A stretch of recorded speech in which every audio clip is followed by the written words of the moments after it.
नमस्कार व्यूवर्स। तो आज हम लोग हाइड्रोकार्बन्स की केमिकल प्रॉपर्टीज़ की सीरीज़ का पार्ट 3 वीडियो देखेंगे, ठीक है।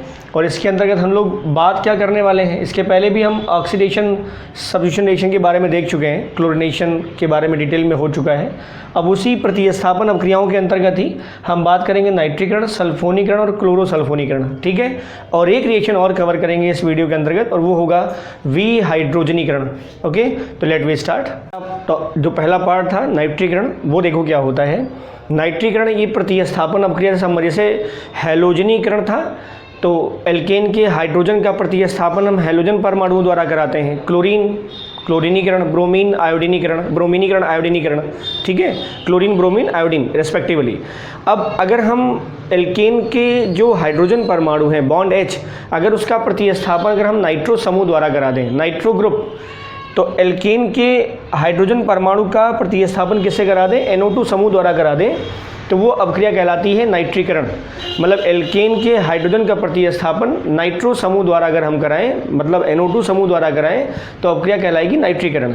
अब ये नाइट्रो समूह अगर हमें प्रतिस्थापित कराना है एल्केन का, तो कोई अभिकर्मक चाहिए, कोई पदार्थ चाहिए या कोई एजेंट चाहिए जो नाइट्रीकरण की अभिक्रिया को परफॉर्म करे। जैसे क्लोरीनीकरण कराना था तो हमने क्लोरीन लिया था in the presence of sunlight. ब्रोमीनीकरण कराना है तो हम ब्रोमीन ले रहे थे। आयोडीनीकरण कराना होगा तो हम आयोडीन लेंगे और साथ में हम कुछ प्रबल ऑक्सीकारक लेंगे जो उत्क्रमणीय अभिक्रिया को थोड़ा सप्रेस करेंगे, ठीक है। ऐसे अगर हमें नाइट्रीकरण कराना है तो हमें कोई नाइट्रीकारक अभिकर्मक चाहिए, जिसे हम नाइट्रीफाइंग एजेंट बोल रहे हैं। तो नाइट्रीकारक अभिकर्मक चाहिए। वो नाइट्रीकारक अभिकर्मक क्या है, वो है सधूम्र नाइट्रिक अम्ल। सधूम्र नाइट्रिक अम्ल मतलब फ्यूमिंग नाइट्रिक एसिड, फ्यूमिंग जिसमें से फ्यूम निकलता है। अब होता क्या है, ये सधूम्र नाइट्रिक एसिड क्या होता है, ये सांद्र नाइट्रिक एसिड, सांद्र और शुद्ध HNO3 का, सांद्र और शुद्ध HNO3 का ये 98% विलयन होता है, ठीक है। और खासियत ये होती है कि इसमें NO2 और N2O3 के वाष्प जो हैं ये घुले होते हैं। जी हाँ, वाष्प घुले रहते हैं। और ये जो गैस होती है ना, NO2 गैस, ये भूरे रंग की होती है।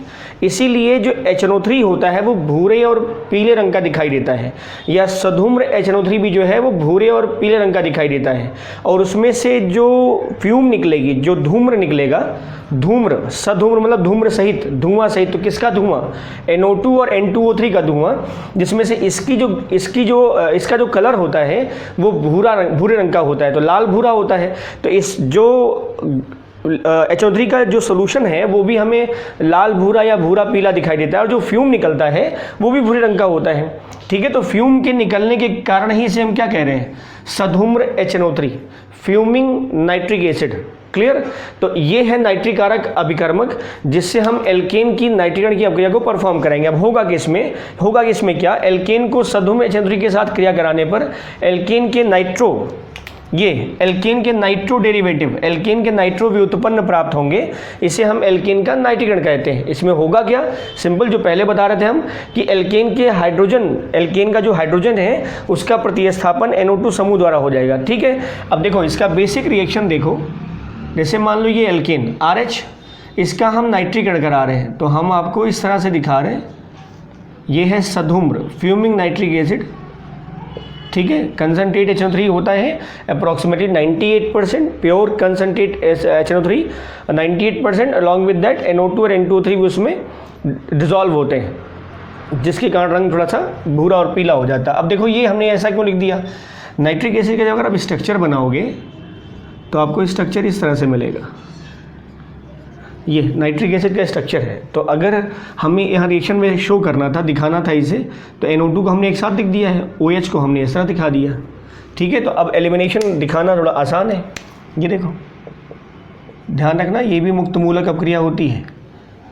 तो निकल गया, पानी निकल गया, क्या बना, RNO2 और प्लस H2O। क्लियर। तो ये है nitro alkane, this is the IPSC name, nitro alkane. तो this is the structure for nitric acid.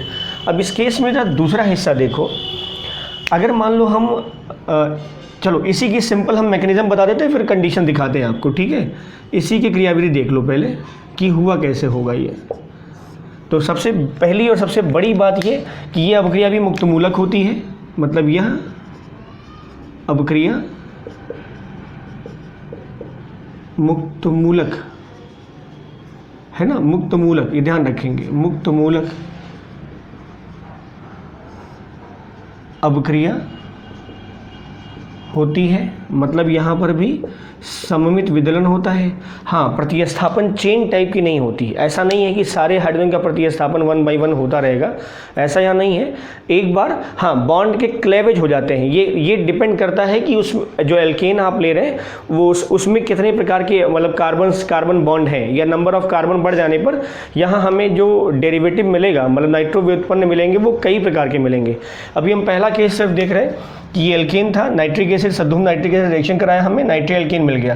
तो इसका बेसिक अगर मैकेनिज्म देखें तो वो ऑर्डर क्या है, सबसे पहली बात तो यही है इसका कि ये मुक्त मूलक अवक्रिया होती है, ठीक है। मतलब यहाँ पर भी सममित प्रकार का वितरण होता है या होमोलिटिक क्लेवेज होता है जिससे मुक्त मूलक बनते हैं। देखो कैसे बनेंगे, ये है नाइट्रिक एसिड, ये वाला बॉन्ड हम दिखा रहे हैं जिस बॉन्ड को हमें क्लीव करना था, ठीक है। यहाँ पर 2 इलेक्ट्रॉन है, तो होमोलिटिक क्लेवेज जब होगा तो एक टर्न इस पर, एक टर्न इस पर, तो यहाँ हो गया है होमोलिटिक क्लेवेज, ठीक है। तो इससे क्या मिला, HO डॉट और ये NO2 डॉट, नाइट्रोजन पे ही है HO डॉट और NO2 डॉट। अब अगला ये जो RH एल्केन है ये HO डॉट से रिएक्शन करता है, हाइड्रोजन हाइड्रोक्सिल आयन है, तो हाइड्रोक्सिल ना बोल के OH आयन बोलिए, यहाँ पर फ्री रेडिकल है ना ये। तो यहाँ से यहाँ पर भी वही होमोलिटिक क्लेवेज होगा RH के बीच में, तो ये R डॉट मुक्त मूलक और ये OH डॉट जो है H डॉट से रिएक्शन करके, यहाँ 2 इलेक्ट्रॉन है बेटा, तो ये जब एक इलेक्ट्रॉन ये लेगा तो यहाँ भी हाइड्रोजन मुक्त मूलक और ये एल्किल मुक्त मूलक बनेंगे। तो इसका जो H डॉट है ये OH डॉट से मिलकर क्या बना देगा, पानी। अब ये जो R डॉट है एल्किल मुक्त मूलक, ये NO2 से रिएक्शन कर लेगा, NO2 डॉट से, और क्या बना देगा, RNO2। This is nitro alkene, nitro alkene. ध्यान रखेंगे मैकेनिज्म इंपॉर्टेंट है इसकी। तो 3 स्टेप में कवर हो रहा है। नाइट्रिक एसिड डिसोशिएट कर रहा है, होमोलिटिकली डिसोशिएट कर रहा है, बॉन्ड क्लीव कर रहा है ये, तो HO डॉट और NO2 डॉट। HO डॉट जो है वो एल्केन से रिएक्शन करके एल्किल फ्री रेडिकल बना देता है, ये एल्किल फ्री रेडिकल अलग हो गया, पानी अलग हो गया। अब जो एल्किल फ्री रेडिकल है वो नाइट्रो फ्री रेडिकल से रिएक्शन करके बना देता है एल्किल नाइट्रो एल्केन, सिंपल आप कहिए इसे नाइट्रो एल्केन, ठीक है। जैसे CH3 लग जाए तो नाइट्रोमेथेन, नाइट्रोएथेन, इस तरह से, ठीक है। अब इसमें अगर मान लीजिए हम ले लें मेथेन CH4 और नाइट्रिक एसिड, वही फ्यूमिंग नाइट्रिक एसिड से रिएक्शन करा रहे हैं हम, फ्यूमिंग सद्धूम nitric acid approximately 400 degree Celsius पर, तो टेम्परेचर ज़्यादा है, तो यहाँ पर भी C, तो इसका जो H है वो हटेगा, तो यहाँ हो जाएगा CH3 NO2, तो इसका H और इसका OH, और ये बन गया H2O, this is H2O, this is nitro methane, nitro methane.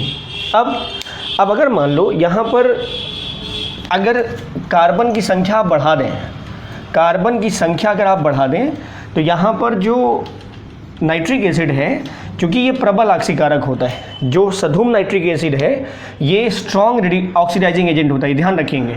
तो ये जो नाइट्रिक एसिड है ये इस बॉन्ड को तो क्लीव करता ही करता है, मतलब कार्बन और हाइड्रोजन के बीच के बॉन्ड को ये आसानी से तोड़ देता है। एल्केन में कार्बन की संख्या बढ़ने पर और अगर हम ताप बढ़ा दें तो जो एल्केन में कार्बन का बॉन्ड है वो भी टूट जाएगा। मतलब जो नाइट्रिक अम्ल है ये प्रबल ऑक्सीकारक होने के कारण कार्बन और हाइड्रोजन के बीच का बॉन्ड तो तोड़ सकता है, उसके साथ साथ कार्बन और हाइड्रोजन के बीच का बॉन्ड भी तोड़ने में सक्षम है, मतलब कार्बन के बॉन्ड को भी तोड़ देता है। जिससे होता क्या है, हमें mixtures of derivatives nitro alkanes के मिलते हैं अलग अलग टाइप के। जैसे मान लो जैसे मेथेन लिया था तो वहाँ तो कोई दिक्कत नहीं थी, एक ही कार्बन था वहाँ, लेकिन अगर हम एथेन ले लें, जैसे ये CH3 जैसे C2H6 एथेन, तो अब इसमें दो पॉसिबिलिटी है। नाइट्रीकरण कराने पर हाई टेम्परेचर, उच्च ताप दे रहे, तो इसमें दो कंडीशन है। एक संभावना क्या है, CH3 और इस CH3 में से कोई एक हाइड्रोजन हटा दीजिए तो बचेगा क्या, C2H5। तो ये C2H5 हो जाएगा, तो मतलब मिल गया हमें नाइट्रोएथेन। ठीक, लेकिन चूंकि नाइट्रिक एसिड, ये जो सधूम नाइट्रिक एसिड है, ये प्रबल आक्सीकारक होता है, ये इस बॉन्ड को तो तोड़ सकता है, इस बॉन्ड को तो तोड़ ही सकता है, साथ में कार्बन कार्बन के भी बॉन्ड को तोड़ देगा। अगर कार्बन कार्बन के बॉन्ड को तोड़ दे तो CH3 अलग और CH3 अलग, ध्यान रखिएगा हर बार मुक्त मूलक ही बनेगा। जैसे यहाँ पर भी अगर रिएक्शन की मैकेनिज्म देखें तो यहाँ पर भी हमें C2H5 dot plus NO2 dot मिला होगा। ठीक, इसके टूटने से भी हमें CH3 डॉट के 2 अणु मिले होंगे, 2 स्पीसीज मिले होंगे हमें, तो CH3NO2 उसका भी उत्पाद मिलेगा और साथ में जल। मतलब हमें नाइट्रोएथेन भी मिला है और नाइट्रोमेथेन भी मिला है। मतलब अगर हम अगर हम हायर एल्केन्स ले रहे हैं तो जो कंसंट्रेट नाइट्रिक एसिड या फ्यूमिंग नाइट्रिक एसिड है, ये कार्बन और हाइड्रोजन के बॉन्ड को तो तोड़ेगा ही, क्योंकि प्रतिस्थापन करना है, साथ में कार्बन कार्बन के बीच के बॉन्ड को भी तोड़ता है, जिससे different type of mixtures of nitro derivatives मिलते हैं हमें। जैसे हमने 2 कार्बन के लिए देखा, अब मान लो 3 कार्बन की पॉसिबिलिटी अगर हम देख रहे हैं तब क्या होगा, देखो जरा। जैसे मान लो हम ये ले रहे हैं CH3 CH2 CH3, ठीक बेटा। अब यहाँ पर CH3 1 डिग्री है, ये भी 1 डिग्री है, तो 3 यहाँ से 3 यहाँ से 6 हाइड्रोजन है। इन 6 हाइड्रोजन का नेचर सेम, इनमें से कोई एक हटा दो, तो क्या मिल जाएगा, CH3 CH2 CH2, मतलब CH3 CH2 CH2 मिलेगा डॉट करके, या C3H7 कह सकते हो, तो उसका नाइट्रो डेरिवेटिव एक मिल गया। दूसरा, इस 2 डिग्री वाले हाइड्रोजन का क्लीव कर दो तो हो जाएगा आइसोप्रोपिल। जो पहला था हम बता रहे थे वो था नॉर्मल प्रोपिल। क्या था, नॉर्मल प्रोपिल। अब देखो इसका अगर हम नाइट्रीकरण करा रहे हैं, नाइट्रेशन करा रहे हैं इसका, ठीक, हाई टेम्परेचर लिया है और वही रखा है सधूम नाइट्रिक एसिड, तो उत्पाद बना रहे हैं हम। तो इस हाइड्रोजन में से या इस हाइड्रोजन में से किसी में से एक हटा दो, तो हमने हटा दिया, तो CH3 CH2 NO2, तो दिस इज 1 नाइट्रोप्रोपेन, एक तो ये केस हो गया, एक तो ये उत्पाद मिलेगा। दूसरा उत्पाद क्या मिल सकता है, यहाँ और यहाँ से हाइड्रोजन ना हटे, यहाँ से हाइड्रोजन हट जाए, तब क्या मिल जाएगा, देखो CH3 CH3 NO2, this is 2 nitropropane. और देखो अब ये दोनों एग्जाम्पल इस बॉन्ड के क्लीव होने के बाद मिले होंगे ना, मतलब चाहे यहाँ से H निकला होगा CH बॉन्ड और चाहे यहाँ से CH बॉन्ड निकला होगा। एक और नाइट्रिक एसिड के कारण इधर से भी बॉन्ड टूट सकता है या इधर से टूटे, अगर इधर से टूटे या इधर से टूटे सेम होगा, तो हमें 2 पार्ट मिलेगा, क्लीव पार्ट 2 मिलेगा, एक CH3 मिलेगा, एक C2H5 मिलेगा। तो CH3 वाला भी नाइट्रो डेरिवेटिव मिलेगा हमें और साथ में C2H5। जैसे बेटा अगर हम इसको तोड़ दें अभी तो CH3 C2H5 एक तरफ हो जाएगा, या ये वाला तोड़ो तो CH3 C2H5 हो जाएगा, तो CH3 NO2 का डेरिवेटिव मिलेगा और साथ में C2H5 NO2 का भी डेरिवेटिव मिलेगा, और ये पानी प्लेंटी ऑफ है ना। मतलब हम प्रोपेन का अगर नाइट्रीकरण करा रहे हैं तो हमें mixtures of 1 nitropropane, 2 nitropropane, nitromethane और नाइट्रोएथेन, इन सब का मिश्रण प्राप्त होता है। क्लियर, ठीक है। तो नाइट्रीकरण के कुछ स्पेशल फीचर्स देख लो अब। एक तो सधूम नाइट्रिक एसिड क्या है, प्रबल आक्सीकारक है, ठीक, और ये C बॉन्ड H और CC बॉन्ड दोनों का वितरण करने में सक्षम होता है। और इसमें सबसे मेन जो बात थी, बॉन्ड H का प्रतिस्थापन किससे हो रहा है, बॉन्ड NO2 समूह के द्वारा प्रतिस्थापन हो रहा है, ठीक है। एक थोड़ा सा अलग कंडीशन है 4 डिग्री एल्कीन के साथ, 4 डिग्री एल्कीन के साथ। देखो जरा, जैसे मान लीजिए ये हम ले रहे हैं CH3 this is 2 dimethyl propane है ना, इसको हम ऐसे लिख दें CH3 अगर इसका कंसनट्रेट नाइट्रिक एसिड के साथ रिएक्शन कराओ, जी हाँ, ये सांद्र नाइट्रिक एसिड या सधूम नाइट्रिक एसिड कह सकते हैं। तो 4 डिग्री एल्केन का अगर आप नाइट्रीकरण करा रहे हैं तो आपको नाइट्रो डेरिवेटिव नहीं मिलता है, ठीक है। ये चीज़ ध्यान रखेंगे कि अगर आप 4 डिग्री एल्केन का नाइट्रीकरण करा रहे हैं तो आपको नाइट्रो डेरिवेटिव एल्केन का नहीं मिलेगा। फिर क्या मिलेगा, अंतिम ऑक्सीकृत उत्पाद, अब जैसे एल्केन है तो उसका अंतिम ऑक्सीकृत उत्पाद वैसे CO2 होता है, तो CO2 के पहले वाला केस मतलब कार्बोक्सिलिक अम्ल। तो अगर आप 4 डिग्री एल्केन का जिसमें कोई कार्बन हाइड्रोजन का डायरेक्ट बॉन्ड नहीं है, जैसे इसमें CH3 वाले में है, लेकिन जो सेंटर हम कराना चाहते हैं जिसका ऑक्सीडेशन, उस पर कोई हाइड्रोजन नहीं है और सब के सब 1 डिग्री हाइड्रोजन है, वैसे देखो सब के सब 1 डिग्री हाइड्रोजन है, लेकिन इसमें अगर हम कंसंट्रेट नाइट्रिक एसिड के द्वारा इसका नाइट्रीकरण कराएं तो हमें कोई नाइट्रो डेरिवेटिव्स नहीं मिलता है, तो ये कंप्लीट ऑक्सीडाइज हो जाता है और यहाँ मिलता क्या है CH3COOH, साथ में कुछ कार्बन जल जाता है, कार्बन डाइऑक्साइड, और मिल जाता है जल, तो दिस इज एसिटिक एसिड। ठीक बेटा, ये कंडीशनली अलग से याद रखेंगे कि अगर 4 डिग्री एल्केन है, this is 4 degree alkane, 4 degree alkane का, और यहाँ वास्तव में इससे रिएक्शन नहीं हुई है, इसका जो ऑक्सीजन होता है नेसेंट ऑक्सीजन, वही ऑक्सीजन इसको ऑक्सीकृत कर देता है और बदल देता है किसमें, एसिटिक एसिड में, कार्बन डाइऑक्साइड और H2O में। क्लियर है ना, ये नाइट्रो डेरिवेटिव नहीं है, ये एल्केन का ऑक्सीकृत उत्पाद है। कार्बोक्सिलिक एसिड मिल गया, कार्बन डाइऑक्साइड, जल मिल गया। क्लियर। अगला पार्ट देखो, अगला हिस्सा क्या था, तो अगला पार्ट सल्फोनीकरण। क्या था इसमें, सल्फोनी कारक अभिकर्मक सधूम्र H2SO4 सांद्र H, अब सधूम्र H2SO4 का उपयोग करेंगे क्योंकि यहाँ पर भी हमें एल्केन के H को हटा करके SO3H ग्रुप लगाना है। तो सल्फोनीकरण का मतलब ही होता है कि अगर आप एल्केन के बॉन्ड H को हटाइए और वहाँ लगा दीजिए sulphonic acid group, this is sulphonic acid group SO3H, तो वो प्रक्रिया कहलाएगी सल्फोनीकरण। तो उसके लिए हमें कोई पदार्थ चाहिए जो इस रिएक्शन को परफॉर्म करे, तो वो क्या होगा, उसे कहेंगे हम सल्फोनेटिंग एजेंट, सल्फोनिक कारक अभिकर्मक। तो सल्फोनिक कारक अभिकर्मक क्या है, सल्फोनिक कारक अभिकर्मक होता है सधूम्र H2SO4, ये भी फ्यूमिंग सल्फ्यूरिक एसिड होता है। इसमें क्या होगा, concentrate H2SO4 along with sulphur trioxide. Clear, और इसे हम मिक्सअप करके ओलियम भी कहते हैं। ठीक है, ओलियम H2H2O7। क्लियर इतना। अब इसमें क्या होगा, एल्केन को सधूम्र H2SO4 से क्रिया कराने पर एल्केन का सल्फोनिक अम्ल व्युत्पन्न प्राप्त होता है और इसे हम क्या कहते हैं, एल्केन का सल्फोनीकरण। क्लियर।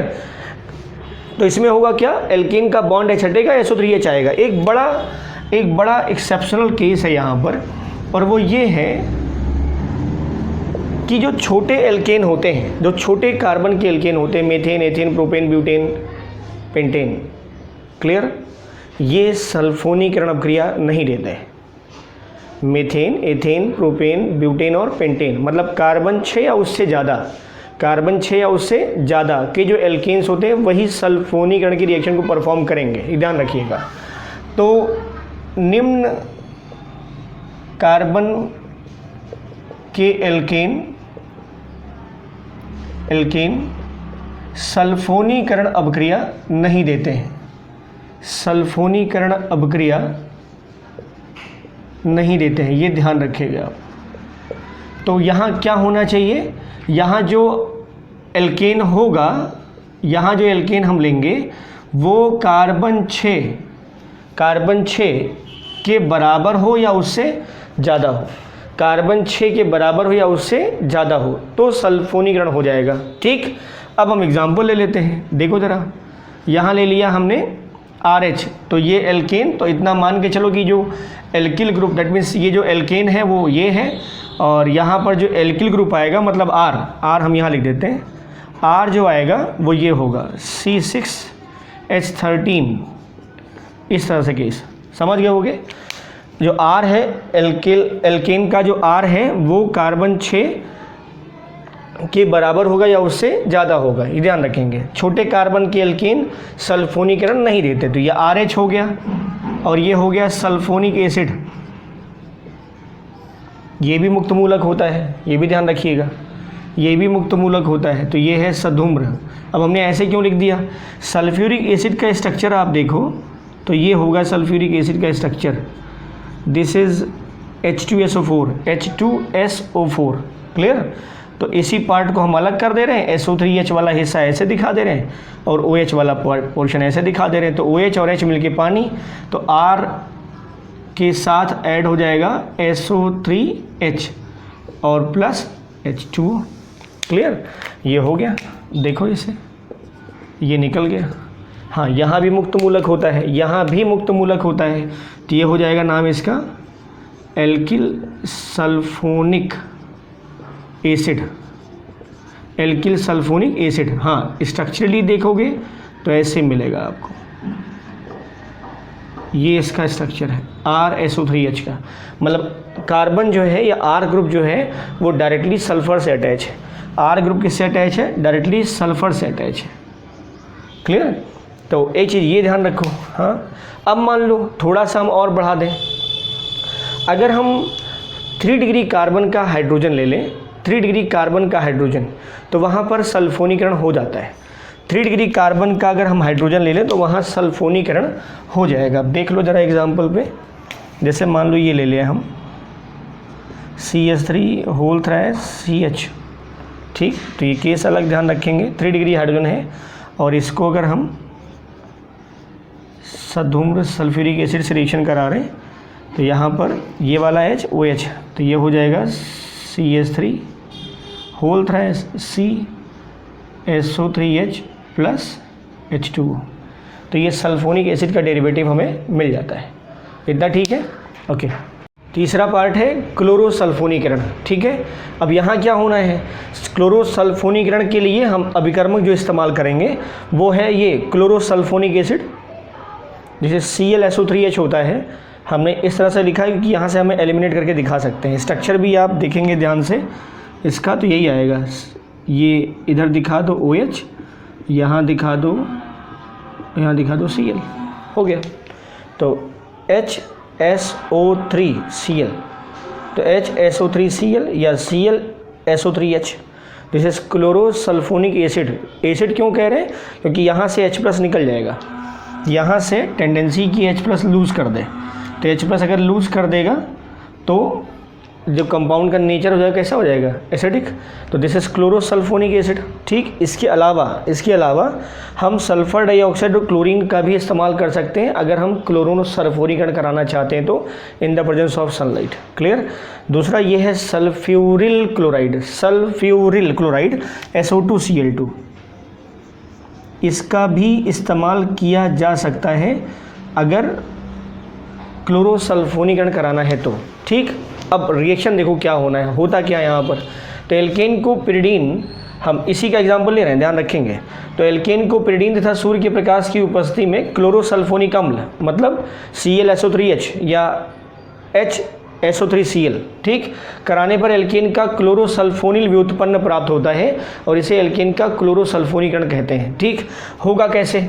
रिएक्शंस देखो, ये है RH, ध्यान रखेंगे ये भी मुक्त मूलक होता है, और ये हो गया बेटा क्लोरोसल्फोनिक एसिड, दिस इज ये ClSO3H।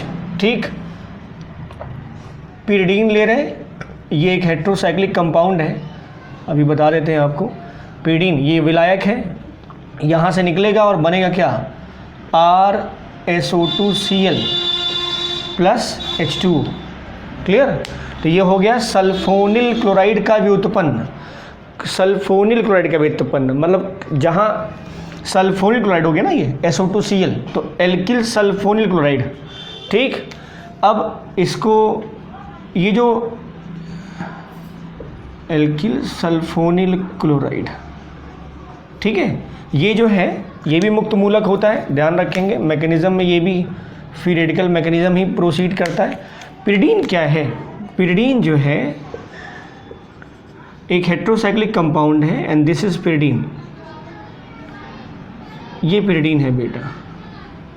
ठीक है, एक विषम चक्रीय, खासकर विषम चक्रीय यौगिक है, ये कार्बनिक यौगिक है और एरोमेटिक भी होता है, एरोमेटिसिटी होती है इसमें।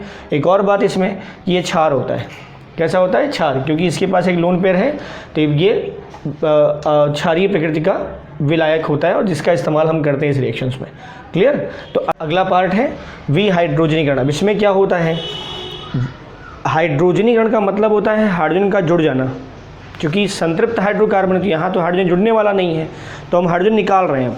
अब अगर हम हाइड्रोजन निकालेंगे तो वहाँ सिंगल बॉन्ड, जब कार्बन कार्बन के बीच में सिंगल बॉन्ड है, अब जाहिर सी बात ये मीथेन में नहीं होगा, एथेन या उससे ज़्यादा बड़े कार्बन के जो एल्केन्स होंगे उन्हीं में होगा, जहाँ पर कार्बन कार्बन के बीच का बॉन्ड और वहाँ से दोनों कार्बन से हाइड्रोजन एलिमिनेट करें, तो वो प्रोसेस कहलाएगी विहाइड्रोजनीकरण, मतलब हाइड्रोजन का निष्कासन कहलाएगा विहाइड्रोजनीकरण। अब उसके लिए कौन सा एजेंट हम लेते हैं, कौन सा एजेंट हम लेंगे, तो विहाइड्रोजनीकारक के लिए जो सबसे सुटेबल डिहाइड्रोजनेटिंग एजेंट होते हैं फॉर एल्केन्स, वो क्रोमिक ऑक्साइड होता है, मोलिब्डेनम ऑक्साइड होता है और ये एल्यूमिना, इनका मिक्सचर है। तो गैसीय एल्केन को इनके मिक्सचर पर उच्च ताप पर जब हम प्रवाहित करेंगे तो ये हाइड्रोजन को अवशोषित कर लेते हैं। तो हाइड्रोजन को जब अवशोषित कर लेंगे तो वहाँ से फिर हमें असंतृप्त हाइड्रोकार्बन मिलेगा, मतलब एल्केन से मिल जाएगा हमें एल्कीन। जैसे ये देखो, जैसे मान लो ये एल्केन है, बेसिक फार्मूला हम दिखा देते हैं, CnH2n+2। अब इस गैसीय एल्केन को, ये गैसियस एल्केन है, ठीक, इस एल्केन को अगर हम इन उत्प्रेरकों के मिश्रण पर, ये है बेटा क्रोमियम ऑक्साइड, क्रोमिक ऑक्साइड कह सकते हैं, ये मोलिब्डेनम का ऑक्साइड है, एमओ मोलिब्डेनम ऑक्साइड है ये, और ये एल्यूमिना। तो ये लगभग 600 डिग्री सेंटीग्रेड पर अगर हम इसको इस गैसीय एल्केन को इस उत्प्रेरक के मिश्रण प्रवाहित करें तो यहाँ से हाइड्रोजन निकल जाता है और मिलेगा आपको CnH2n, this is alkene. Clear? तो ये है विहाइड्रोजनीकरण। क्या है? विहाइड्रोजनीकरण। क्लियर? इससे एल्कीन मिल जाएगा, एल्केन से एल्कीन। तो this is about two chemical properties of alkanes, और ये इस वीडियो का पार्ट था। अगला पार्ट होगा जिसमें हम कुछ और रिएक्शंस के बारे में बात करेंगे। Thank you and thank you for watching.